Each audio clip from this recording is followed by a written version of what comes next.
క్రీస్తు శకం 70లో బాగా వినండి, క్రీస్తు శకం 70లో సంఘము భయంకరమైన హింసకు గురైనప్పుడు, యెరూషలేము మీద భయంకరమైన దాడి జరిగినప్పుడు సంఘం చెదిరిపోయింది. అప్పటికే అంతకుముందే పౌలు గారు లేదా సౌలు గారి దాడులు కానీ, స్తెఫను వలన కలిగిన భయంకరమైన హింస కానీ అప్పటికే సంఘం చెదిరిపోయింది. ఇక 70కి వచ్చేసరికి అగ్ని గంధకాల చేత మండిపోతున్న యెరూషలేములో ప్రాణాలు గుప్పెట్లో పెట్టుకుని పరారైపోయింది సంఘం. ఆ పరారైపోయిన సంఘము ముఖ్యంగా టర్కీ ప్రాంతంలో 7 సంఘాలుగా ఏర్పడింది. వారికి రాస్తున్నాడు 70లో చెదిరిపోయిన వాళ్ళకి 90లో రాస్తున్నాడు. ఏమని? నాకు కలిగిన ఈ దర్శనాలను రాస్తూ ఆయన రాస్తున్న సంగతిలో మనకు తీసుకొస్తున్న మాట ఒకసారి మనం చూద్దాం. ఒకసారి అదే యోహాను సువార్త, ప్రకటన గ్రంథం, యోహాను గారు రాసిన ప్రకటన గ్రంథం 1వ వచనం. యేసుక్రీస్తు తన దాసులకు కనపరచుటకు దేవుడు ఆయన అనుగ్రహించిన ప్రత్యక్షత. ఇదేదో ఎలా ఉందనుకుని మళ్ళీ కన్ఫ్యూజ్ అయిపోయాడు. మళ్ళీ ఎవడో ట్రోల్ చేస్తాడు, ఇది జీలకర్ర వాటర్, ఇదే తేడా ఉందనుకుని ఏ తాగెత్తున్నారో అని. ఎందుకంటే మళ్ళీ ఈ బ్యాచ్ ఒకటి ఉంటారు, అదేదో తాగెత్తున్నారు. సరే సరే. యేసుక్రీస్తు తన దాసులకు కనపరచుటకు దేవుడు ఆయనకు అనుగ్రహించిన ప్రత్యక్షత. ఇక్కడ ఆగుతాం. దేవుడు ఆయనకు అనుగ్రహించిన ప్రత్యక్షత. నా ప్రశ్న కొంచెం సూటుగా వినండి. యోహానుకు మాత్రమే ఈ ప్రత్యక్షత ఇచ్చాడా? మరలా ఈ ప్రత్యక్షత యోహానుకి మాత్రం ఇచ్చాడు? కాదు. ఇందాక సత్య గారు కానీ, ఇందాక సాయి వెంకటేష్ అంటే స్టీఫెన్ జాయ్ గారు కానీ వీళ్ళు కవర్ చేస్తారు ఆ పాయింట్స్. మీరు గమనించండి. ఈ ప్రకటన గ్రంథంలో కనబడుతున్న ఈ ప్రత్యక్షతలు కేవలం యోహాను ఒక్కడికే కాదు, పూర్వకాలం నుండి నానా సమయాల్లో నానా విధాలుగా ఈ సమాజానికి తన ప్రవక్తల నీతిమంతుల ద్వారా దేవుడు ప్రత్యక్షపరుస్తూనే ఉన్నాడు. మనకి ఇంకా బ్రైట్గా స్ట్రైక్ అవ్వాలి అంటే ఆ ప్రత్యక్షత అంటే యోహానుకి ఒక్కడికే కాదు, మరి ఇంకా ఎవరికి ప్రత్యక్షత గురైంది? ఒక్కసారి ఆది కాండం తీయండి, త్వరగా వెళదాం. ఆది కాండము 49వ అధ్యాయం, ఆది కాండము 49వ అధ్యాయం 1వ వచనం. యాకోబు తన కుమారుని పిలిపించి ఇట్లనెను, యాకోబు గారు తన కుమారుని పిలిపించి ఇట్లనెను, మీరు కూడి రండి, అంత్య దినంలో మీకు సంభవింపో సంగతులు మీకు తెలియజేసేదను. యాకోబు కుమారులారా కూడి వచ్చి ఆలకించుడి. మీ తండ్రి అయిన ఇశ్రాయేలు మాట వినుడి. రూబేను, నీవు నా పెద్ద కుమారుడు. అక్కడ రాస్తున్న మాటలు చూడండి. అంత్య దినాలలో సంభవింపబోవు సంగతులు చెప్పండి. ప్రకటన గ్రంథంలోనే కాదు, అంత్య దినాల కోసం ఉంటా చెప్పండి. ఆది కాండం యాకోబు గారు చెప్పిన దర్శనంలో లేదా ఆయనకు అర్థమైన అనుభవాల్లో కూడా అంత్య దినాల ప్రస్తావన ఉంది. ఇక్కడ 2 విషయాలు ఉన్నాయి. ఏ అంత్య దినాలు? ఒకటి యాకోబుకి అంత్య దినాలు ఉన్నాయంటే తన జీవితం ముగిసిపోతుంది. 2 నాకెలాగ అంత్య దినాలు ఉన్నాయో నా కుమారులారా 12 మంది ఎవరైతే ఉన్నారో మీకు కూడా చెప్పండి అంత్య దినాలు ఉన్నాయి. మీకు అంత్య దినాలు ఉండడమే కాదు, ఈ ప్రపంచానికి కూడా అంత్య దినాలు ఉన్నాయి. ఇప్పుడు నా దినాలు అయిపోయినా వెళ్ళిపోతాను. అందుకే ఆది కాండం 49వ అధ్యాయం అనగానే మీరు గుడ్డిగా గుర్తుపెట్టుకోవాల్సింది చెప్పిన, ఇక ఈ అధ్యాయం తర్వాత యాకోబు గారు చచ్చిపోతారు. తను చనిపోయిన తర్వాత తన కొడుకులకి చెప్పడానికి ఎవడు ఉండడు. తన పిల్లలకి చెప్పడానికి నా కుమారులారా నా అంత్య దినాలు ఎలా అయిపోతున్నాయో అర్థమవుతుంది. మీకు కూడా కొన్ని అంత్య దినాలు వస్తాయి, ఈ ప్రపంచానికి కూడా అంత్య దినాలు వస్తాయి. అప్పుడు మీ గోత్రాలు మీ గోత్రకర్తలు ఎలా ఉంటారో నేను చెబుతున్నాను, కాస్తంత జాగ్రత్తగా వినండి అంటూ అంత్య దినాల కోసం అర్థం చెప్పండి. ప్రకటన గ్రంథంలో భయానకమైన పదాలు ఏంటి తెలుసా? అంత్య దినాలు. ఈ అంత్య దినాలు గురించిన ప్రత్యక్షత ప్రకటన గ్రంథానికి ముందే పూర్వం చెప్పండి యాకోబు గారికి కూడా కనపరచబడ్డాయి. ఇంకా మీకు బాగా అర్థం కావాలంటే అదే 49వ అధ్యాయం 9వ వచనం చూడండి. అదే 49వ అధ్యాయం 9వ వచనం నుండి. యోధా కొదమ సింహము నా కుమారుడా నీవు పట్టిన దాన్ని తిని వచ్చితివి. యోధా కొదమ సింహం. మీకు ఇంత సింపుల్గా ఈ తెలుగు అక్షరాల్లో మనం చదివేస్తున్నాం, కానీ ఈ వచనం ఎంత సీరియస్గా జూయిస్ తీసుకున్నారో తెలుసా? అదిగో యోధా కొదమ సింహం. ఇన్ ఫ్యూచర్ భవిష్యత్తులో యోధా ఎలా ఉండబోతుందంటే ఇప్పటికి మీరు చూడండి, వాళ్ళ జెండా కానీ వాళ్ళ ఐకాన్స్ కానీ ఎక్కడ మీరు చూడండి, ఎప్పుడు యాకోబు, ఎప్పుడు యూదులు, ఎప్పుడు ఈ జెండాలు, 2025 ఏంటి, ఎప్పుడు పూర్వకాలం, అప్పుడే చెప్పుడట యూదులు ఐకాన్గా దేన్ని పెట్టుకుంటారంటే యోధా లయన్, సింహం. అది ఇజ్రాయెల్ దేశానికి ముఖ్యంగా యోధాకి ఐకాన్ సింబల్ ఏంటి తెలుసా? అది సింహం. అది ఎందుకు ఈ సింహాన్ని సింబల్గా పెడతారంటే అసలు సింహం, కొదమ సింహం రాబోతుంది. ఆ సింహం యోధా గోత్రం నుంచి రాబోతుంది. దైవస్థుడు ఎవరైతున్నాడో ఆయన వస్తాడు. యాకోబు చెప్పింది ఇప్పటికీ ఐకాన్ సింబల్గా ఇదిగో ఈ యూదులు ఇప్పటికీ వాడుతున్నారు. చూడండి, మళ్ళీ ఇక్కడ నమ్మలేదు కనుక ఇంకా వస్తాడని వాడుతున్నారు. అప్పటికే చెప్తున్నాడు, ఇదిగో అప్పటికే చెప్తున్నాడు. ఏమైనా 9వ వచనం చదవండి. యోధా కొదమ సింహము, నా కుమారుడా, నీవు పట్టిన దాన్ని తిని వచ్చితివి. సింహము వలెను గర్జించు ఆడ సింహము వలెను అతడు కాళ్ళు ముడుచుకొని పండుకొనెను. ఆ యోధా రాజ్యము కాళ్ళు ముడుచుకొని పడుకుని. ఇప్పుడు చెప్పండి, ప్రపంచ దేశాలు సుమారు 150 దేశాలు యూదుల మీద పగబెట్టి హిట్లర్ మొదలుకొని ఈ రోజు వరకు అనేక మంది యూదులు ఇశ్రాయేలు మీద పగబెట్టినా రాత్రులు ప్రశాంతంగా పడుకుంటున్నారు. వాళ్ళు పక్కోడు మన మీద పగెట్టేయాడంటే ఆడికి సీసీ కెమెరా లేసి మిడ్ నైట్ నడిచి ఆడు అటు ఇటు తిరుగుతున్నాడు, లేదంటే పక్కింటోడు గొడవ అయితేనే మనకు నిద్ర రాదు. అలాంటిది 150 దేశాలు అంటే గల్ఫ్ కంట్రీస్ అన్నీ, ఇస్లాం కంట్రీస్ అన్నీ, కొన్ని అటు ఇటు కాని దేశాలన్నీ, ఇన్ని దేశాలు ఆ దేశం మీదకి, ఆ జాతి మీదకి పగబెట్టినా ప్రశాంతంగా కాళ్ళు ఇలా దగ్గర ముడుచుకుని పడుకోండి. అంత ప్రశాంతం దేనికంటే వాళ్ళకి తెలుసు, మాకు కింగ్ ఉన్నాడు, మాకు రాజు ఉన్నాడు.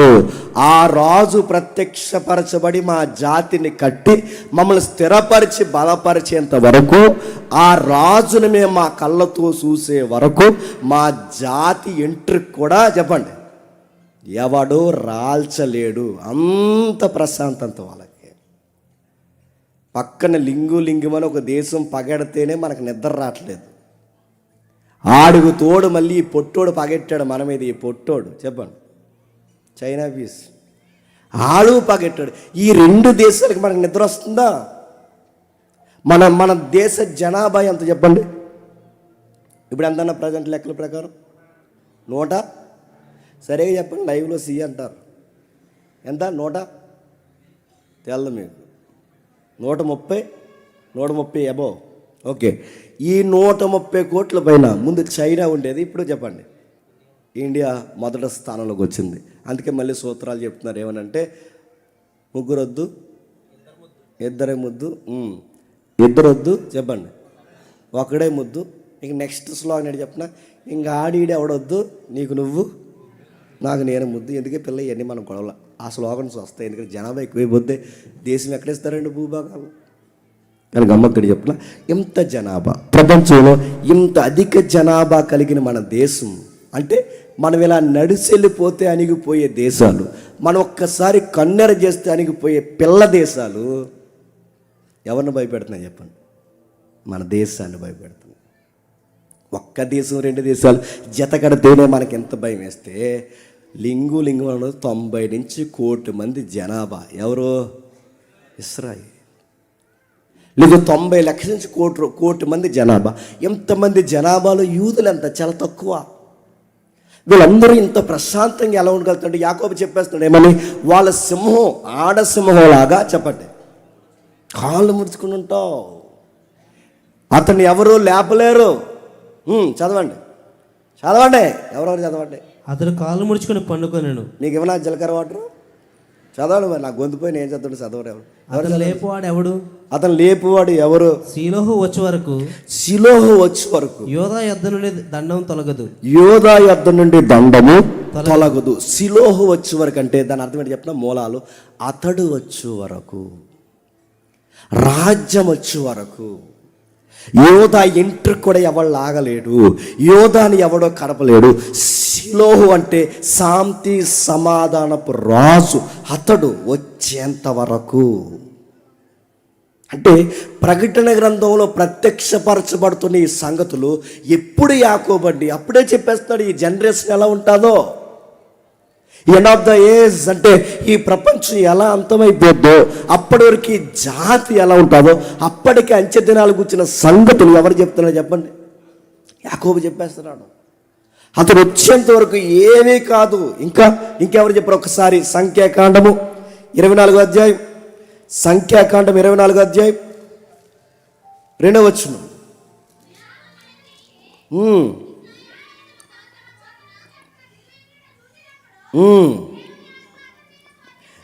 దేవుని ఆత్మ అతను విభాగం. ఇక్కడ ఎవరండి? బిలాము. ఇందాక ఎవరండి? యాకోబు. ఇక్కడ బిలాము గారి మీదకి ఎవరు వచ్చారండి? పరిశుద్ధాత్ముడు వచ్చాడంట.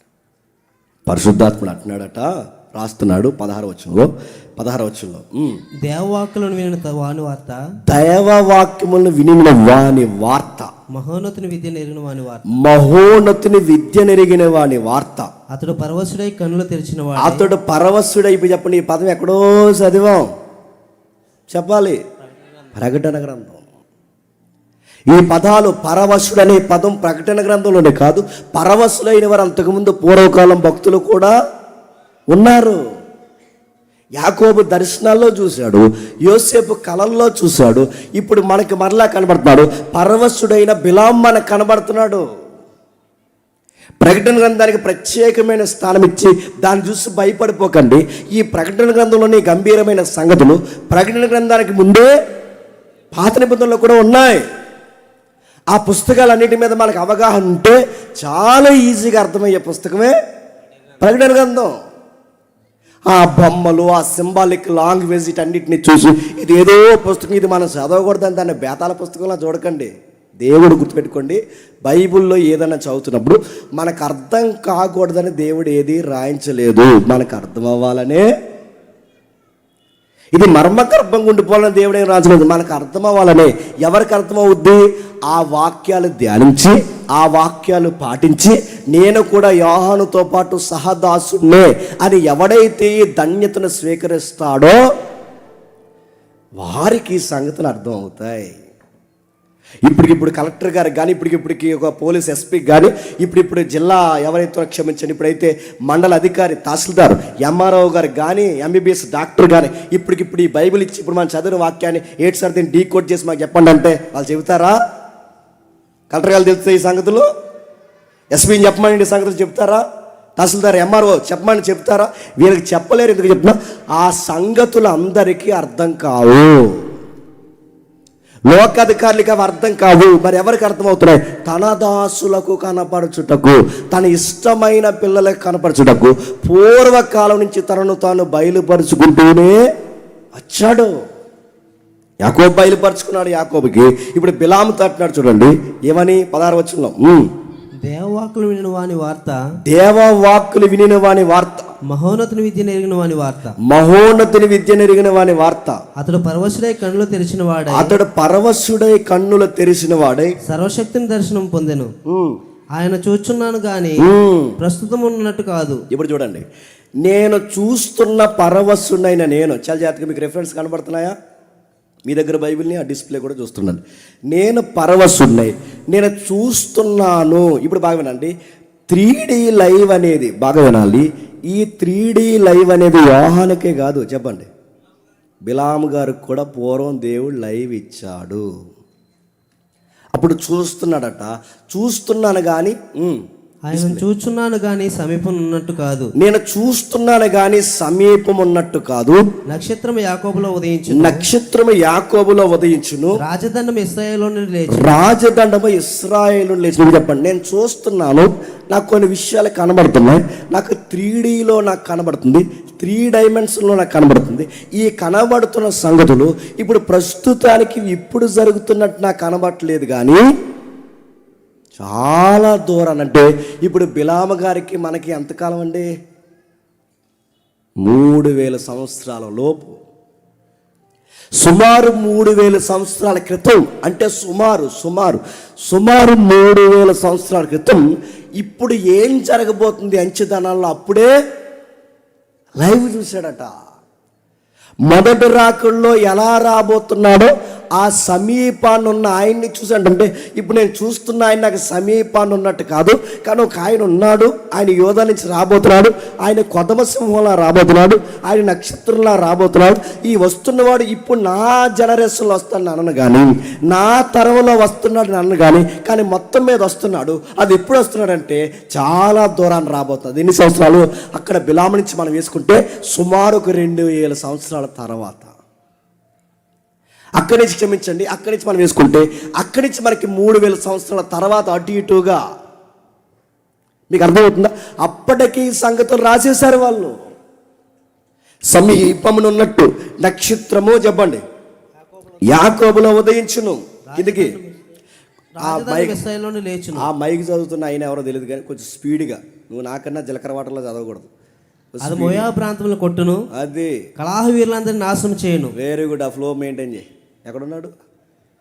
Very good. అది రైట్. నువ్వా మాసి తీస్తావా? చదువు. రైట్. ఏదోమును సేయరును ఇశ్రాయేలుకు శత్రువులు వారు స్వాధీనపరచబడుదురు. ఇశ్రాయేలు పరాక్రమం పొందుదురు. యాకోబు సంతమున ఏలిక పుట్టును, అతడు పట్టణంలోని శేషం నశింపచేయును. మరియు అతడు అమాలేకుల వైపు చూచి ఉపమాన రీతిగా ఇట్లైనను, అమాలేకు అన్యజనులకు మొదలు వాని అంతము నిత్య నాశనమే. మరియు అతడు కేనీయుల వైపు చూచి ఉపమాన రీతిగా ఇట్లైనను, నీ నివాసుల స్థలము దుర్గమైనది, నీ గూడు కొండ మీద కట్టబడి ఉన్నది, అశూరుని చెరగా పట్టు వరకు అని చెబుతూ అక్కడ ఒక పదాల్లో ఒక పదం ఉంటుంది, కలహ వీరులను నాశనము చేయును. ఎవరినట?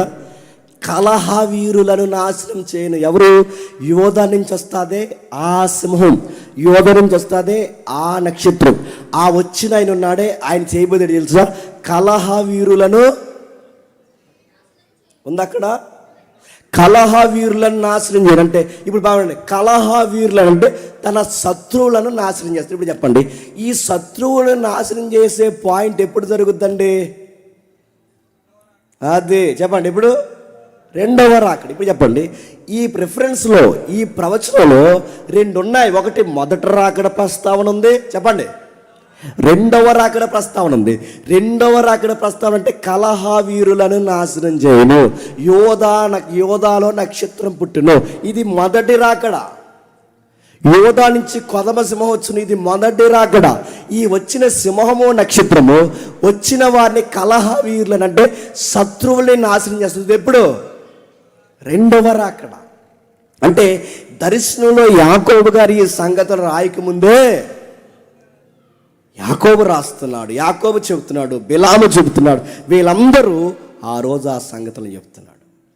అంచె దినాల గురించి పాత నిబంధన నుంచి ఉందంటే ఉంది, పాత నిబంధన నుంచి ప్రత్యక్షమవుతూనే వచ్చాడు. ఆయా కాలాల్లో ఆయా సమయాల్లో నానా విధాలుగా పూర్వకథలు మొదలుకొని తనను తాను ప్రత్యక్షపరుచుకున్న ఆ దైవం, ఆ దైవసుతుడు, దేవునితో సమానుడు, నిత్యుడు, ఆ దైవం క్రీస్తు శకం 1వ శతాబ్దంలో పుట్టాడు. ఆయన బిలాము ఎదురు చూశాడే ఆ దైవం, యాకోబు ప్రవచనం చెప్పాడే ఆ దైవం వచ్చాడు. ఎప్పుడు వచ్చాడు? క్రీస్తు శకం 7 బాగుండండి, 7 అన్న దాన్ని 7 అన్నారు. ఆయన పుట్టాడు, ఆయన క్రీస్తు శకంలోకి వచ్చాడు.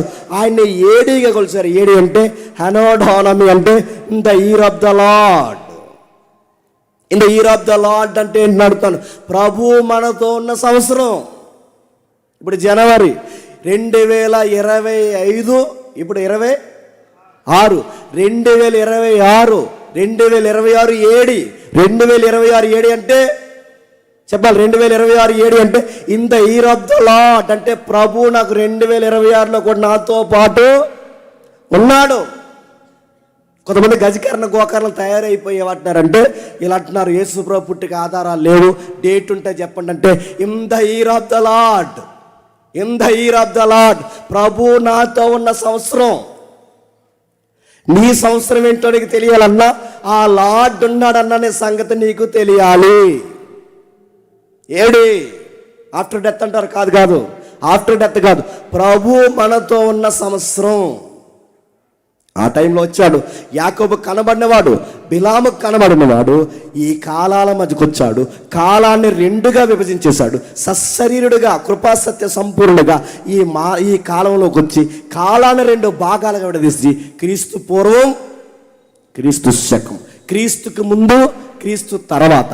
క్రీస్తుకు ముందున్న యాకోబుకి కనబడ్డాడు, క్రీస్తుకు ముందున్న బిలాముకి కనబడ్డాడు, క్రీస్తుకు ముందున్న ప్రవక్తలకు కనబడ్డాడు, క్రీస్తు ముందున్న నీతిమంతులకు కనబడ్డాడు. ఇప్పుడు క్రీస్తు శకంలో సశరీరుడిగా ఇలాలోకి వచ్చేసాడు.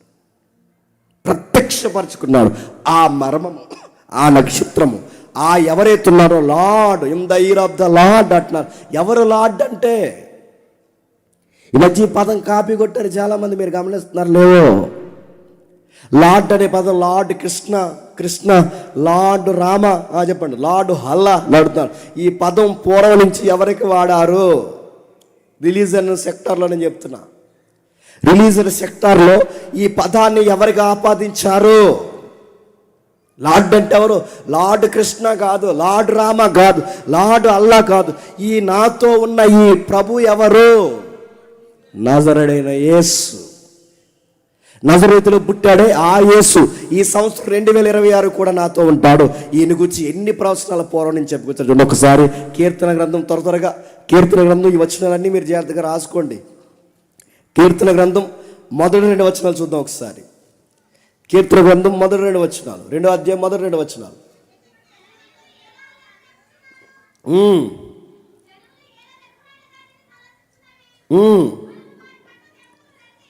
నువ్వు చదువు. మన వారి కట్లు తెంపుదము రండి, వారి పాసం మన ఎదురు నుండి పారవేయదము రండి అని చెప్పుకొనుచు భూరాజుల యెహోవాకును ఆయన అభిషక్తునికి విరోధముగా నిలబడుచున్నారు. ఇప్పుడు చెప్పండి, భూరాజులైన అధిపతికి వ్యతిరేకంగా నిలబడుతున్నారు. ఇప్పుడు చెప్పండి, యేసుప్రభుకి ఎలా వ్యతిరేకంగా ఉంటారో, తన దైవశుద్ధుడికి ఎలా వ్యతిరేకంగా ఉంటారో అప్పటికే కీర్తనకారుడు చెప్పాడంటే చెప్పేశాడు ఆయన. అంచెతనాల్లో గవర్నమెంట్ అంటే ప్రభుత్వాలు అధిపతులు క్రిస్టియానిటీకి ఎలా యాంటీ అయిపోతాయో, ఆయన పుట్టినప్పుడు ఎలా వ్యతిరేకతో, ఆయన సంఘానికి ఎలా వ్యతిరేకతో, ఆయన రాకడికి ఎంత వ్యతిరేకతో, ఈ ప్రభుత్వాలు ఎలాగ ఆయన మీదకి లేస్తాయో అప్పటికే కీర్తనకారుడు చెప్పాడు. అంటే యోహాను గారు చెప్పింది ఇప్పుడు కొత్తగా చెప్పేది కాదు. చెప్పండి, అంతకుముందు వీళ్ళు చెప్పారు. ఇంకా 110వ కీర్తన మొదటి వచనం, 110వ కీర్తన మొదటి వచనం. ప్రభు నా ప్రభుతో సెలవిచ్చిన వాక్కు, నేను నీ శత్రువులను నీ పాదములకు పీఠముగా, నీ శత్రువుని పాదానికి పీఠముగా చేయవరకు నా కుడి పార్శ్వమున కూర్చుండుము. ఇప్పుడు చెప్పండి, ఈ రెఫరెన్స్ ఎప్పుడుదండి? సెకండ్ కమింగ్ సంబంధించి. నా శత్రువుల్ని, ఇదిగో నీ శత్రువుల్ని నీ పాదకి పీఠం కింద ఉంచే వరకు నువ్వు నా సింహాసనం మీద కూర్చొని. ఇక్కడ మాట్లాడుకుంటున్న ఇద్దరు ఎవరు? తండ్రి, కుమారుడు. అంటే రెండవ రాకుల్లో శత్రువులందరూ ఆయన పాదాల కిందకి రాబోతున్నారన్న సంగతి అప్పటికే బయలుపరచబడింది. అంటే ఇలా చాలా ఉన్నాయి చూసుకుంటూ పోతే.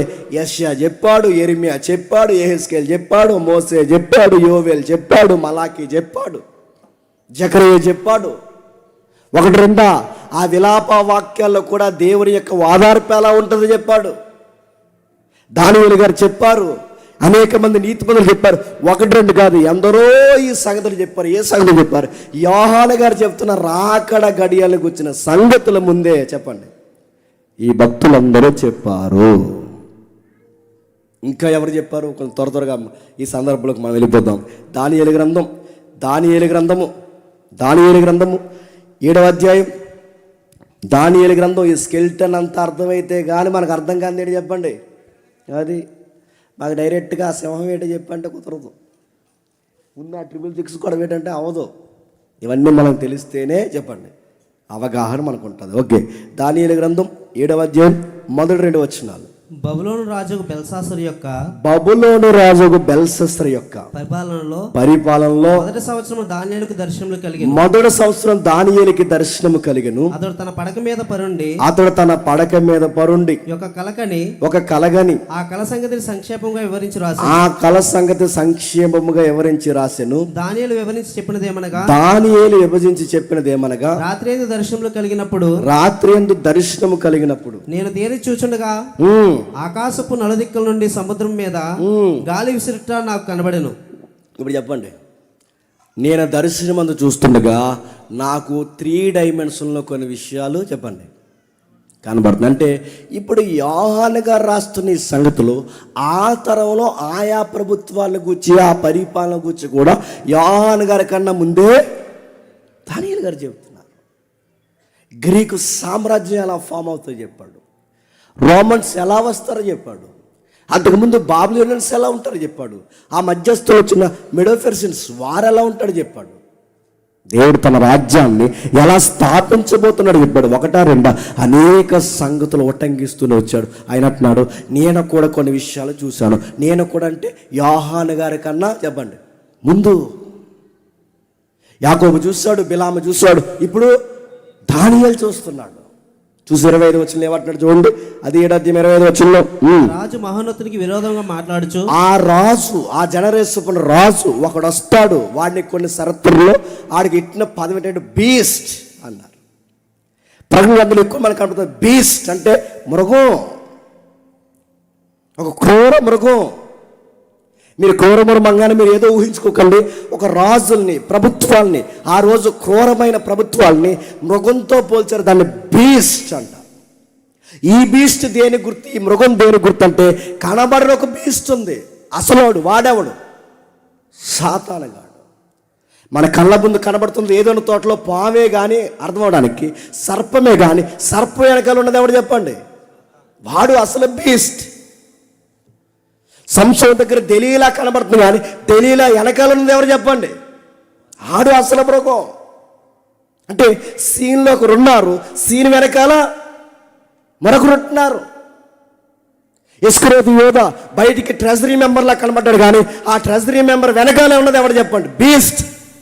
వాడు మృగము, వాడు అబద్ధికుడు, వాడు దేవుడి పిల్లల్ని రెచ్చగొడతాడు. ఈ ప్రభుత్వ అధికారులు కూడా రేపుతాడు. అలా రేగిన ఒక ప్రభుత్వ అధికారి మహోన్నతునికి వ్యతిరేకంగా లేచాడు. వాడు ఆ లేచిన ప్రభుత్వాలు, అది ఏ ప్రభుత్వం అంటే డిక్లేర్ చేయట్లేదు కానీ అది ఏ ప్రభుత్వం పక్కన పెట్టండి, ఒక ప్రభుత్వం వస్తుంది, ఆ ప్రభుత్వం లేస్తుంది, దేవుడికి వ్యతిరేకంగా జెండాలు ఎగరేస్తుంది. అది ఏ ప్రభుత్వం అంటే ఈ ప్రపంచం అంతా భయపడే ఒక ప్రభుత్వాలు వస్తాయి. దానియేలు గారు అంటున్నారు.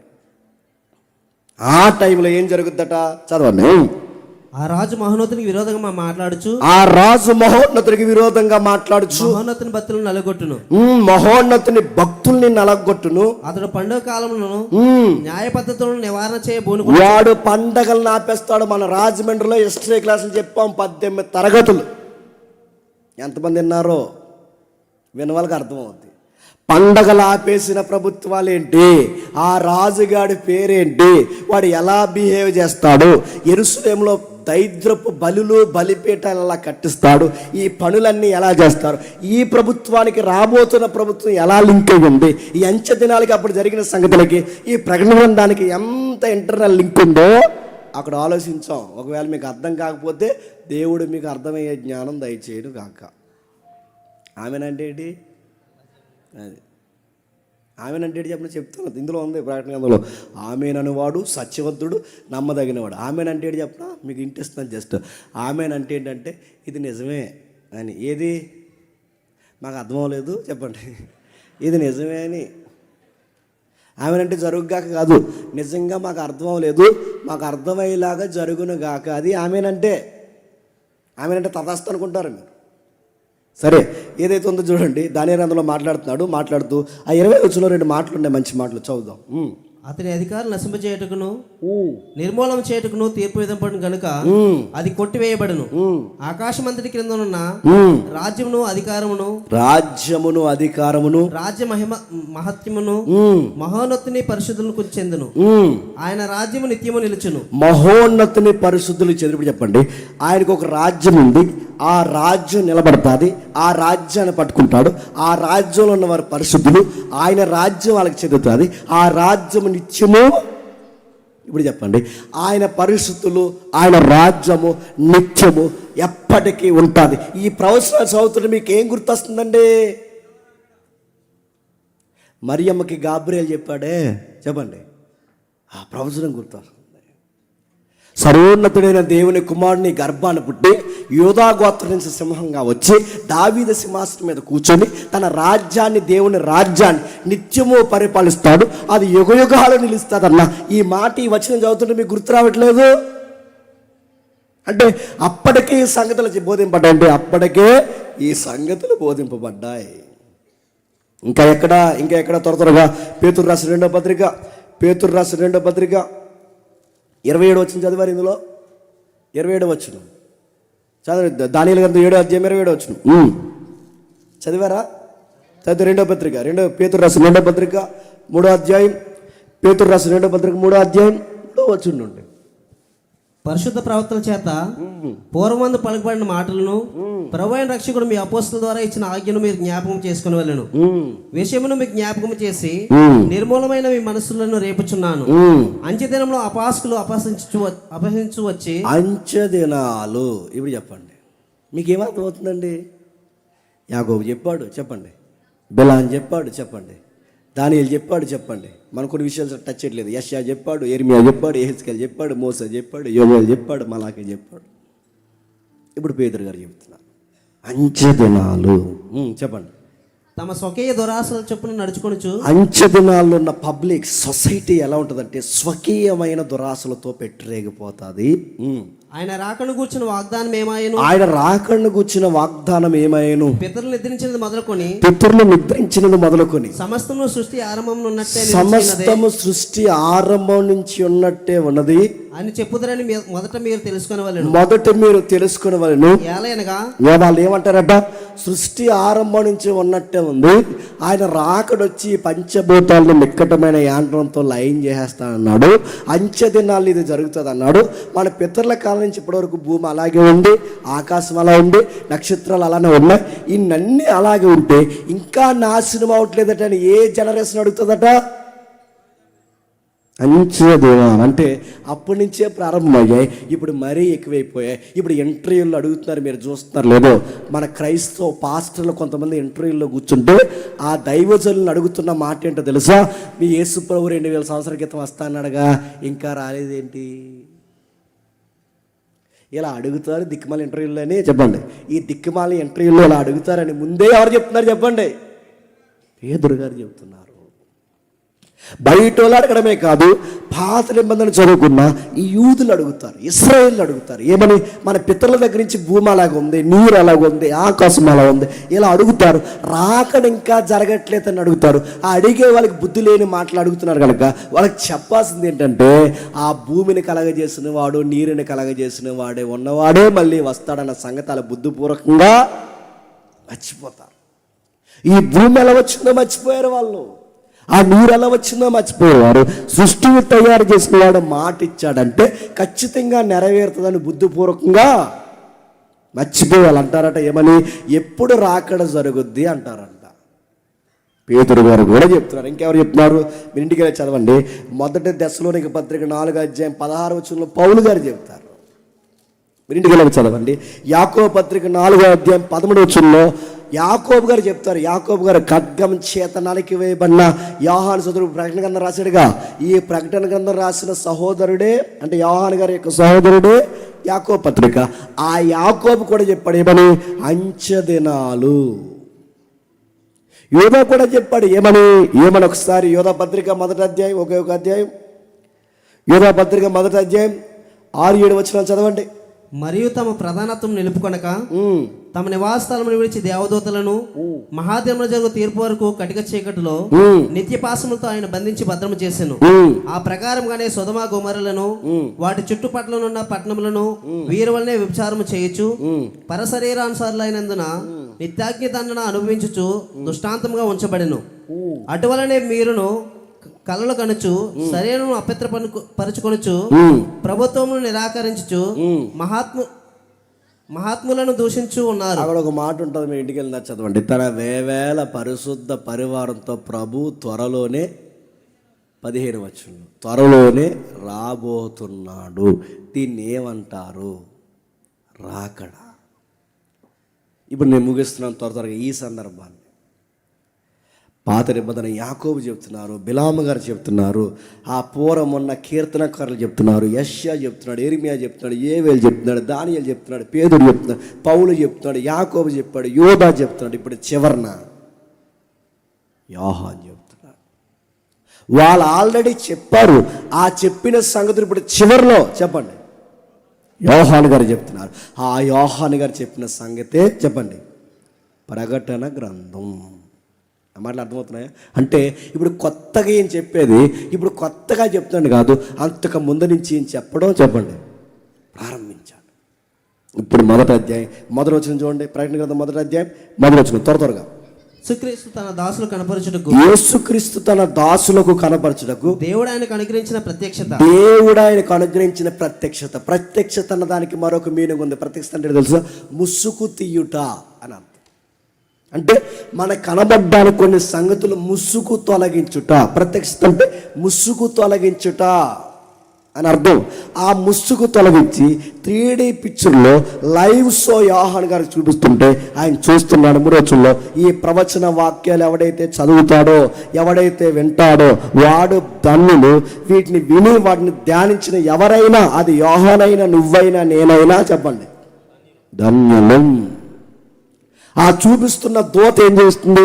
దూతలకు తెలియని విషయాలు, ఆ దూత భవిష్యత్తును గుర్చిన సంగతులు, మర్మాలు, అది మూడోచుల్లో ఆ మర్మాలు అంత్య దినముల్లో సంఘానికి సమాజానికి సంభవింపబోవు సంగతులు, దూతలకు కూడా తెలియని సంగతులు, సంఘానికి తెలియాల్సిన సంగతులు, ఈ సమాజానికి అర్థం కాని సంగతులు, ఆ మర్మాల గురించి మాట్లాడుతున్నాడు. మీరు ఇంటికి వెళ్ళి చదవండి. ఈ మర్మం అనే పదం పౌలు గారు కూడా రోమపత్రిక 16 అధ్యాయం రాస్తూ 27లో ఆ మర్మము మా ద్వారా చెప్పండి సువార్త ద్వారా ప్రచురింపబడుతుంది. ఆ మర్మం రాకడ ఎలా ఉండబోతుందో, అంచె దినాలు ఎలా ఉండబోతున్నాయో, సమాజం ఎంత గొడ్డుబారిపోయిందో, ఆ మర్మాలన్నీ యోహానే కాదు పౌలు చెప్తున్నాడు. ఇప్పుడు యోహాను గారు అంటున్నాడు ఆ మర్మాలు, దూతలకు తెలియని మర్మాలు, భవిష్యత్తులో ఉండిపోయిన మర్మాలు, దేవునికి వచ్చిన మర్మాలు, సీక్రెట్స్ అంచె దినాల్లో ఎలా జరగబోతున్నాయో దేవుడు రాయించాడు.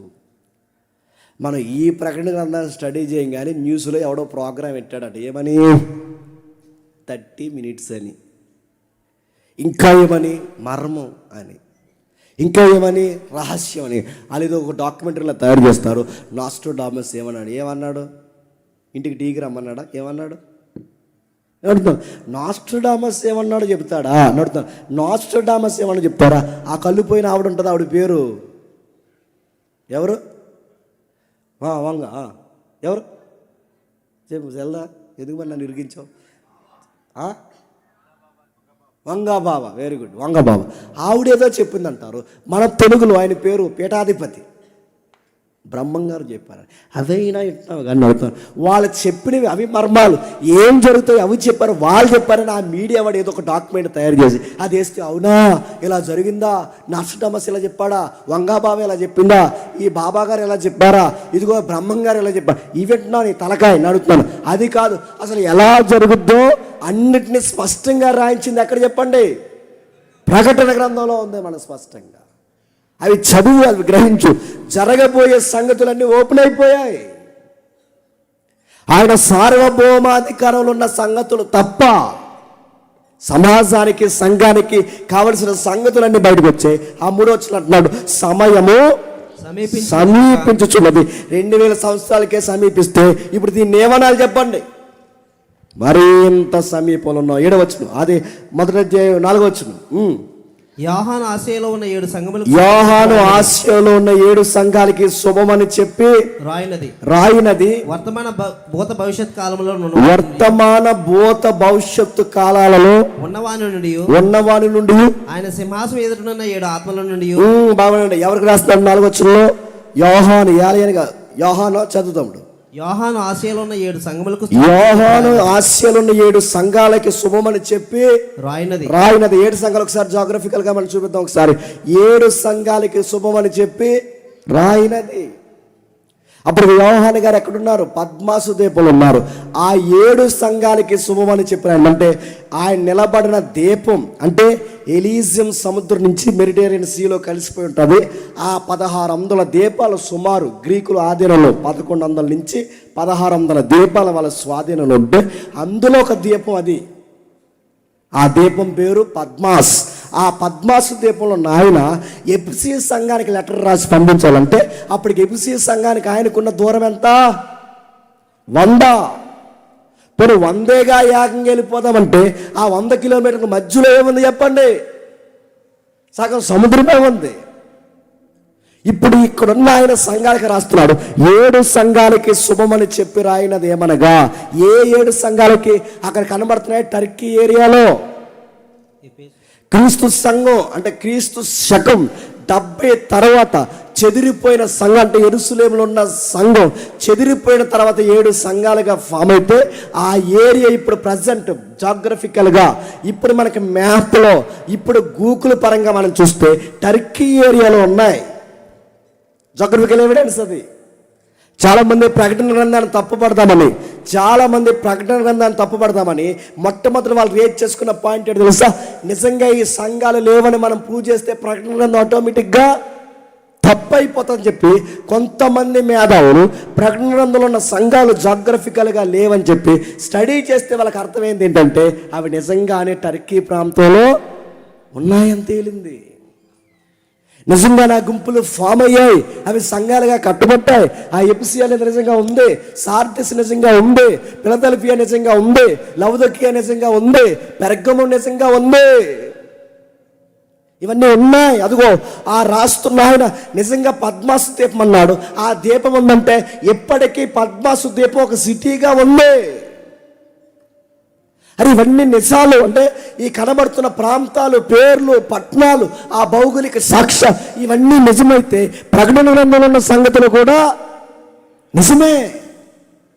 ఆ 7 సంఘాలకి సొమ్మని చెప్తున్నాడు. ఇప్పుడు ప్రశ్న, 7 సంఘాలకే రాస్తున్నాడా? కాదు, ఎంటైర్ సార్వత్రిక సంఘానికి కూడా రాస్తున్నాడు. ఆ 7 సంఘాలకి కాదు ప్రకటన రాస్తున్నది, నీ సంఘానికి, నా సంఘానికి, మన సంఘానికి, క్రీస్తు చేత పిలవబడిన ప్రతి సంఘానికి రాస్తున్నాడు.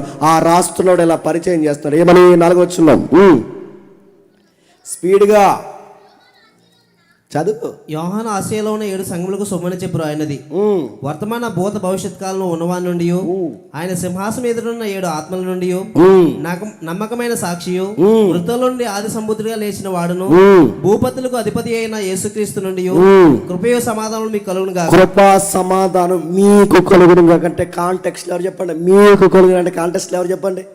7 సంఘాలు. అంటే ప్రకటన గ్రంథం సంఘాలకు రాసిన లెటర్ అంటారంటే ఎస్, అది ప్రకటన గ్రంథం 7 సంఘాలకు రాసిన ఒక లెటర్. అది 7 సంఘాలకి శుభమని చెప్పి రాయినది ఏమనగా అంటూ పైన అంటున్నాడు చూడండి, వర్తమాన భూత భవిష్యత్తు కాలంలో ఉన్నవాడు 7 ఆత్మల గలవాడు. ప్రశ్న అడుగుతున్నాను, 7 ఆత్మలేంటి? మనకున్నది ఒకే ఒక ఆత్మ. ఏ ఆత్మ చెప్పండి? చెప్పండి. ఏమీ తెలియని ఎల్లుల్లిపాయలాగా నువ్వు వదిలేస్తే మేము పోతాం. మాకు ఈ ప్రకటన కొంత మిట్ట మధ్యాహ్నం ఫ్యాన్లు కూడా వేయకుండా అనుకోకండి. 7 ఆత్మలు అంటే ఇది నీ ఆత్మ కాదు, నీ ఆత్మ కాదు, నీ ఆత్మ కాదు, మన ఆత్మల కోసం కాదు. ఇక్కడ రాస్తున్న మెజారిటీ వ్యాఖ్యానకర్తలు 7 ఆత్మలు అంటే పరిశుద్ధాత్ముడు. ఇప్పుడు మళ్ళీ మీ క్వశ్చన్ రావాలి, 7 ఆత్మలు అంటే మరి పరిశుద్ధాత్ముడు అయితే మరి ఒకే ఆత్మ అనగా 7 ఆత్మలు ఏంటి? నా ప్రశ్న మీకు అర్థమవుతుంది లేదు. పరిశుద్ధాత్మను కలిగిన వాడు చెప్పు సంగతులు ఏమనగంటే బావుల్లో, దైవాత్మ కలిగిన వాడు అంటే బావుల్లో. ఇప్పుడు పరిశుద్ధాత్మని మీరు డిక్లేర్ చేస్తున్నారు. ఈ పరిశుద్ధాత్మని ఏడాత్మలు అని అంటారంటే చరిత్రలో అన్నారు. యోహాను గారు వాడుతున్న ఈ మాట యెషయా గారు వాడారు. ఎక్కడ ఒకసారి చూస్తారా? యెషయా గ్రంథము 11వ అధ్యాయం, యెషయా గ్రంథము 11వ అధ్యాయం, యెషయా గ్రంథము 11వ అధ్యాయం 2వ వచనం. యెహోవా ఆత్మ, యెహోవా ఆత్మ, జ్ఞాన వివేకములకు ఆధారముగు ఆత్మ, జ్ఞానము గల ఆత్మ, ఆలోచన బలము గల ఆధారముగు ఆత్మ, ఆలోచన బలము గల ఆత్మ, తెలివిని యెహోవా ఎడల భయభక్తులు పుట్టించు ఆత్మ, తెలివి బలము యెహోవా యందు భయభక్తులు పుట్టించు ఆత్మ అతని మీద నిలుచును. అతని మీద నిలుచును. స్లోగా ఉండకూడదు అబ్బాయి, నీకు జీలకర్ర వాటర్ ఇచ్చేస్తాం. స్పీడ్గా చదువు, నాకన్నా స్లో అయిపోతుంది. సరే, అక్కడ రాస్తూ చూడండి. యెషయా యొద్ద నుండి సిగురు పుట్టును, యెషయా మొద్దు నుండి సిగురు పుట్టును. ఎవరు సిగురు చెప్పాలి? యేసుక్రీస్తు. ఇప్పుడు ఈ సిగురు దగ్గర ఎవరున్నారట? 7 ఆత్మలు ఉన్నాయట. ఆ 7 ఆత్మలు అంటే ఎవరు? పరిశుద్ధాత్మలు. 7 ఆత్మలు ఎందుకన్నాడంటే 7 సుగుణాలు. ఆ 7 సుగుణాలు ఏంటి రాస్తాడు చూడండి. 7 ఆత్మలు అంటే యెహోవా ఆత్మ, జ్ఞానము కలిగిన ఆత్మ, అదొక సుగుణం. యెహోవా ఆత్మ వివేకం కలిగిన ఆత్మ, యెహోవా ఆత్మ బలము కలిగిన ఆత్మ, యెహోవా ఆత్మ భయభక్తులు పుట్టించే ఆత్మ. అంటే ఇవి ఆత్మ సుగుణాలు. మీరు ఇంటికి లెక్కెట్టుకోండి. సుమారు ఎన్ని క్వాలిటీస్ ఉంటాయంటే ఆ పరిశుద్ధాత్మడికి చెప్పండి? 7. ఈ సంపూర్ణత తెలియజేసే ఈ 7 క్వాలిటీస్ ఆత్మకు ఉన్నాయి గనక ఆ ఆత్మను కలిగిన వాడు చెప్పు సంగతులు ఏమనగా చెప్పండి. 7 ఆత్మలు కలిగిన వాడు అనగానే యూదులు ఏమంటారంటే 7 ఆత్మలు అంటే 7 దూతలు అంటారు. చాలామంది 7 దూతలు అని చెప్తారు. కానీ మెజారిటీ గ్రంథకర్తలు, అనేకులు సత్యానికి దగ్గరగా వ్యాఖ్యానించిన వారు 7 ఆత్మలు అంటే ఏంటంటే పరిశుద్ధాత్ముడు. 7 అని ఎందుకన్నారంటే ఆయనకి 7 సుగుణాలు ఉన్నాయి. జ్ఞానము, వివేచన, చెప్పండి బలము, ఈ శక్తి, ఈ పదాలు ఏవైతున్నాయో ఆయనకు ఆ గుణగుణాలు ఉన్నాయి కనుక ఆయన పేరేంటి తెలుసా? 7 ఆత్మల గల ఆత్మ. ఇప్పుడు ఈ ఆత్మను కలిగి ఉన్నట్టు ఎవరు? ప్రభు అయిన యేసుక్రీస్తు. ఆ ఆత్మలు కలిగి 7 ఆత్మలు కలిగి ఉన్నవాడు చెప్పు సంగతులు ఏమనగా ఎవరు చెప్తున్నాడు చెప్పండి? యోహాను గారు చెప్తున్నాడు. యోహాను గారికి ఎవరి ద్వారా చెప్పబడుతుంది? దూత ద్వారా చెప్పబడుతుంది. ఎవరు చెప్తున్నారు? 7 ఆత్మలు కలిగిన వాడు చెప్తున్నాడు. ఇంకా రాస్తున్నాడు అదే 5వ వచనంలో, ప్రకటన గ్రంథం అదే 1వ అధ్యాయం 5వ వచనంలో. నమ్మకమైన సాక్షియు, నమ్మకమైన సాక్షి, మృతుల్లో నుండి ఆది సంబుతుడుగా లేచిన వాడు, భూపతులకు అధిపతి అయిన భూపతులకు అధిపతి అయిన యేసుక్రీస్తు నుండి. ఇప్పుడు చెప్పండి, అక్కడ రాస్తాడు నమ్మకమైన సాక్షి. ఏంటంట? నమ్మకమైన సాక్షి. నమ్మకమైన సాక్షి, మృతుల్లో నుండి ఆది సంభూతుడు. చాలామంది ఆది సంభూతుడు అంటే అన్నారు. ఆది సంభూతుడు అంటే అందరికన్నా ముందు పుట్టాడని అంట. మరి ఎలా చదువుతారు నాకు అర్థం అవుదండి. ఆది సంభూతుడు అంటే భూమి కన్నా ముందు చెప్పండి, సూర్యుడి కన్నా ముందు చెప్పండి, మనుషుల కన్నా ముందు, అందరికన్నా ముందు పుట్టినవాడు ఎవరంట? అలా ఉంది అక్కడ. ఆది సంభూతుడు అంటే నువ్వు వెళ్ళి చదువు ఇంటికి వెళ్ళి ఆ కొరింథీ పత్రిక 15వ అధ్యాయం కానీ కొలసీ పత్రిక 1వ అధ్యాయం 18 వచ్చిన చదవండి. ఆది సంభూతుడు అంటే తెలుసా? మృతుల్లో చెప్పాలి, మృతులలో ఆది సంభూతుడు. మృతులు అంటే చనిపోయిన వారిలో ప్రారంభం లేచింది ఎవరు చెప్పండి? అంటే మృతుల్లో మొదటగా లేచిన వాడికి పెట్టిన పదమే అది. ఆదంటే నువ్వు ఆదంటే ఆయన పుట్టాడని చెప్పుకో. ఇక్కడ ఆదంటే ఏంటి? ఆయన పుట్టాడని కాదు. ఇక్కడ ఆది సంభూతుడు అంటే మృతుల్లో మొదటిసారిగా తిరిగి లేచినవాడు. అది ఆది సంభూతుడు అంటే. ఇంకా రాస్తున్నాడు నమ్మకమైన సాక్షి. యోహాను సువార్త ఒకసారి తీయండి. యోహాను సువార్త 3వ అధ్యాయం, యోహాను సువార్త 3వ అధ్యాయం 37వ వచనం నుండి. యోహాను సువార్త 3వ అధ్యాయం 37వ వచనం నుండి. పైనుండి వచ్చేవాడు అందరికీ పైన ఉన్నవాడు, పైనుండి వచ్చేవాడు అందరికీ పైన ఉన్నవాడు, భూమి నుండి వచ్చేవాడు భూ సంబంధమైన సంగతులను గురించి మాట్లాడును.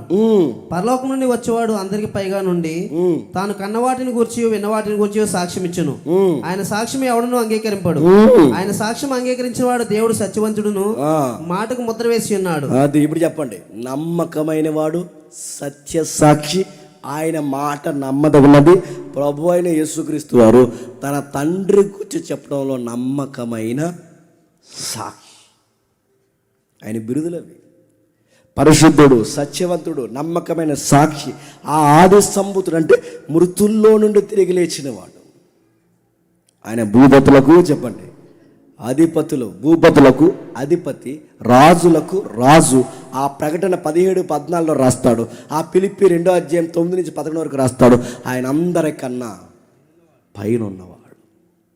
ఏ అధిపతి అయినా ఆయన కింద ఉండాల్సిందే, ఏ రాజు అయినా ఆయన కింద ఉండాల్సిందే. ఆయన భూపతులకు అధిపతి, రాజులకు రాజు, ప్రభువులకు ప్రభు. ఆదిలో అంటే మృతుల్లోండి ఆది సంభూతుడు, నమ్మకమైన సాక్షి, గొప్పవాడు. చెబుతున్న సంగతులు ఏమనగా ఎవరికి చెబుతున్నాడు?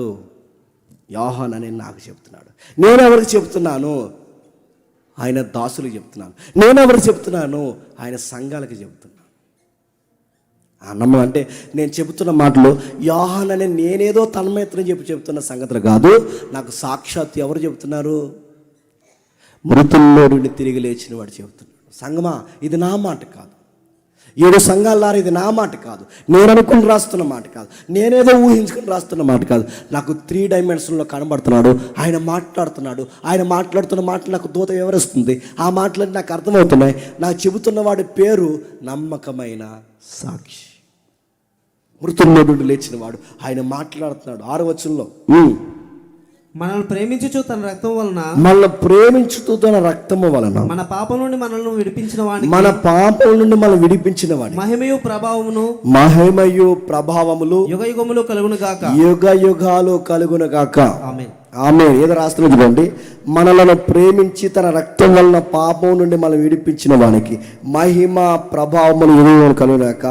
ఆయన మనల్ని తన తండ్రి యొక్క దేవునికి ఒక రాజ్యముగాను యాజకులుగాను చేసెను. ఆ రోజుల్లో గమ్మత్తైన ఒక రాయల్టీ మనకు నేర్పిస్తున్నాడు.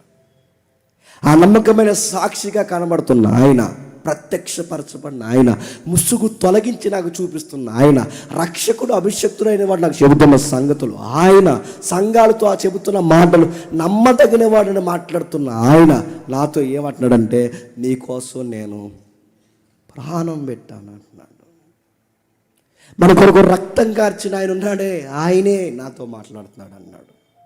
ఆయన రాస్తూ మనల్ని ప్రేమించాడు. ఆ ప్రేమకు పరాకాష్ట ఏంటంటే ప్రాణం పెట్టాడు.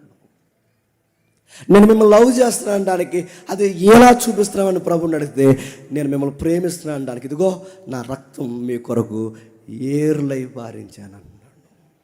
మన బాగును కోరేవాడు, మన మేలును కోరేవాడు. బిలాము చూసి భయపడ్డాడే, యాకోబు చూసి భయపడ్డాడే, యెషయా చూసి భయపడ్డాడే, ప్రవక్తలు చూసి భయపడిపోయారే. ఆ భయపడిపోయిన వాడు మన కోసం చనిపోయాడు. ఆ భయపడిపోయిన వాడు మన కోసం మృతుడైపోయాడు. ఆ మృతుడైన వాడు మళ్ళీ మన కోసం తిరిగి లేచాడు. ఆ లేచిన వాడు నీతో నాతో మాట్లాడుతున్నాడు. ఏం చేసావు? నువ్వు మరణించి తిరిగి లేచి మమ్మల్ని ఏం చేసావంటే అంటున్నాడు చూడండి. రాజులైన, చెప్పండి, రాజ్యముగా యాజకులుగా మమ్మల్ని మార్చేస్తావు. మీకు ఆ మాట చదువుతుంటే నేను ముగిస్తున్నాను. మీకు ఎలా ఉందో లేదో నాకు తెలియదు, కానీ అసలు ఈ రాయల్టీ ఎవరిదో తెలుసా? మంద కాదు. అసలు ఈ వాగ్దానం ఎవరిదో తెలుసా? మంద కాదు. ఇందాక ఐకాన్ సింబల్గా వేసుకొని కనబడుతున్నారే, ఇశ్రాయేల్ జీస్, యూదులది. అది ఇదే మాట ఎక్కడ చెప్పాడు తెలుసా? ఆ నిర్గమకాండం 19వ అధ్యాయంలో చెబుతాడు. ఏమని? మిమ్మల్ని రాజులైన, చెప్పండి, యాజకులుగా చేసుకున్నాం. అంటే ముందు రాజులుగా పిలువబడింది ఎవరు? ఇశ్రాయేలీయులు. దేవుడికి ముందు రాయల్టీగా పిలువబడింది ఎవరు? యూదులు. ఇప్పుడు ఆ రాయల్టీ సింబల్ లేదా ఆ రాయల్ ఐకాన్ లేదా ఆ రాయల్టీ సిటిజన్షిప్ ఎవరికి ఇచ్చా ప్రభు అంటే అంటున్నాడు, నా రక్తాన్ని సంపాదించుకుని నాలో కడగబడిన ఎవరైతున్నారో నా దాసులైన మీకు ఇచ్చేసాను. నా మాటలు మీకు అర్థమవుతున్నాయా? మమ్మల్ని ఏం చేసామంటే రాయల్ ప్రీస్ట్ అన్నాడు. ఒకప్పుడు నాకు మీడియేటర్స్గా ఇశ్రాయేల్ ఉండేవారు, ఒకప్పుడు నాకు మీడియేటర్గా యూదులు ఉండేవారు. ఇప్పుడు నా మీడియేటర్స్ లేదా ఆ రాజు హోదా, ఆ రాయల్టీలో సిటిజన్షిప్ ఎవరికి ఇచ్చానంటే క్రిస్టియన్స్ మీకే ఇచ్చేసాను అంటున్నాడు ఆయన. నా ప్రాణం ఇచ్చాను, నా రక్తం ఇచ్చాను, నా జీవితాన్ని ఇదిగో నీకోసం అంకితం చేశాను. ఇప్పుడు ఏమిస్తాను తెలుసా? నేను సింహాసనం ఇస్తున్నాను మీకు. రాయల్టీ ఇస్తున్నాను, రాయల్ ప్రీస్ట్. ఇప్పుడు యాజకులు. ఒకప్పుడు నా దగ్గరికి ఎవడైనా రావాలంటే అటాట రాపమని చెప్పండి, అన్నీ నేను చెప్పే టైంలో వస్తాయి. తడపాల్సిన టైంలో తడపకుండా ఇప్పుడు ఎందుకు తడుపుతారు? అటాట నలపమని చెప్పండి. బాబు పద్మాస దీపంలో ఉన్నవాళ్ళు మిమ్మల్ని, ఆ ముగ్గురు, యాకోబు, యోహాను, పేతురు, మీరే చెప్పండి, పొమ్మని చెప్పండి, మధ్యాహ్నం తడపమని చెప్పండి. నువ్వే ఓకే రాస్తున్నాడు, చూసా ఫ్లో మిస్ అవుతుంది. ఏదో చెప్తున్నాను ఏంటమ్మా? కమన్. ఒకప్పుడు ఎవరైనా నా దగ్గరికి రావాలి అంటే, మీరు ప్రత్యక్ష గుడారం సంగతి మీరు చదవండి. దేవుడు అన్నాడు, ఎవరైనా నా దగ్గరకు రావాలి అంటే ఎవడ పడితే వాడు ప్రత్యక్ష గుడారంలోకి వస్తాడండి. ముందు ఆవరణంలోకి రావాలి, ఆ బలిపీఠం దగ్గరికి రావాలి. ఆ బలిపీఠంలో వాడికి ఏమైనా శుద్ధీకరణ ఉంటే అక్కడ రక్త ప్రోక్షణ జరగాలి, అక్కడ తాను ఆగిపోవాలి. ఆడు గుమ్మం దాటి లోపల రావడానికి వీలేదు. ఇది ప్రత్యక్ష గుడారం అయితే దీన్ని 2 భాగాలు చేస్తే అక్కడే ఆగిపోవాలి. బయట ఆ లోపల నుంచి ఎవడని రావాలంటే అందరు రారు, ఒకే ఒక్క లోపలికి వస్తాడు. అతగాడి పేరు యాజకుడు. ఆ యాజకుల్లో మళ్ళీ వాడు పరిశుద్ధంగా ఉంటే అప్పుడు 2 అతి పరిశుద్ధ స్థలంలోకి వస్తాడు. అక్కడ దేవుని మహిమ ఉంటుంది. అప్పుడు రావాలంటే ఎవరు వస్తారు అక్కడికంటే? యాజకులు వస్తారు. ఇశ్రాయేలు రావడానికి వీల్లేదు, యూదులు రావడానికి వీల్లేదు, అదిగో ఎవరు రావడానికి వీల్లేదు. ఆ లోపలికి వెళ్ళాలంటే అక్కడ ఐకాన్ తిరుగుతుంది చూడండి, యారో మార్క్ తిరుగుతుంది. ఆ లోపలికి ఎవడైనా వెళ్ళాలి అంటే ఆడు పరిశుద్ధుడై ఉండాలి, నిర్దోషి అయి ఉండాలి, కలంకం లేని వాడు ఉండాలి. అలాంటి వాడు లోపలికి వెళ్ళాలంటే వాడు దేవుని మెచ్చిన వ్యక్తి అయి ఉండాలి. అలాంటి వాడు ఎవడైనా లోపలికి వెళితే ఆ లోపల కరెంట్ షాక్ కన్నా గట్టి షాక్ తగులుద్ది. ఆ మెరుపు తాకిడికి పాపం ఉన్నవాడు అక్కడే చచ్చిపోతాడు. అలాంటి వాడు శవాన్ని బయటికి రావాలంటే వాళ్ళ నడుముకి దట్టి కడతారు, తెలుసు కదా దట్టి. ఆ దట్టి లోపల నుంచి కొనప్రాయంతో ఎవడైనా లోపల నుంచి బయటకు వేస్తే ఆడ అవతల దట్టి పట్టుకుంటే యువతలు ఇంకొకటి దట్టి పట్టుకుని బయటికి లాగాలి తప్ప ఆడిని లాగుదామని ఎవడైనా వెళ్ళాడు అనుకోండి, ట్రాన్స్ఫారం మీద ఏలెట్టినట్టే. దేవుడు సన్నిధిలోకి వెళ్ళాలంటే అంత ప్రమాదం. అలాంటి ప్రమాదంలో ఉన్న నీచుల్ని, దౌర్భాగ్యుల్ని, పాపుల్ని దేవుడు అన్నాడట, వెల్కమ్ మై చిల్డ్రన్స్, వెల్కమ్, వచ్చేయండి. మీకు ఏ పోత అవసరం లేదు, మీకు కిరీటం అవసరం లేదు, మీకేమి ఇవ్వాల్సిన అవసరం లేదు. ఇప్పుడు మీరే ప్రధాన యాజకులు, మీరే నా రాజులు. ముడత కలంకంతో ఉన్న మిమ్మల్ని ఇప్పుడు నేను పిలుస్తున్నాను. ఒకప్పుడు రావాలంటే ఎన్ని పర్మిషన్స్, కండిషన్స్ ఉండాలో, ఒకప్పుడు ఎంత ప్రక్షాళన జరగాలి. కానీ ఇప్పుడు చాలా ఈజీగా నిన్ను నన్ను దేవుడి దగ్గరికి ఈజీగా తీసుకొచ్చాడట. మనం వెళ్ళే లోపు గుర్తుపెట్టుకోండి, ఆ పరిశుద్ధ స్థలంలో ఉన్న దేవుడే మన చేతులు పెట్టుకోవడానికి బయటకు వచ్చేసాడంట. వచ్చేసి అన్నాడట, మీరు నా రాయల్ పీపుల్ అన్నాడట, నా రాజులు మీరు, నా యాజకులు మీరు, ఈ ప్రపంచానికి మిమ్మల్ని మీడియేటర్స్గా మారుస్తాను. యోహాను ఈ సంగతులన్నీ 3 డైమెన్షన్లలో చూస్తున్నప్పుడు ఆయన రోమాలు లెక్కబడి చేశాయి. ఆయన కళ్ళు సలించిపోయాయి. ఈ మురుకోల్ని, ఈ మట్టోల్ని, ఈ పరికమాలని మమ్మల్ని రాయల్ ప్రీస్టులుగా మార్చేసావా ప్రభువా? రక్తం అవసరం లేకుండా నీ రక్తమే ఇచ్చేసావా? బలం అవసరం లేకుండా నువ్వే బలైపోయావా? ఎంత ధన్యులుగా మమ్మల్ని మార్చేసావు ప్రభు.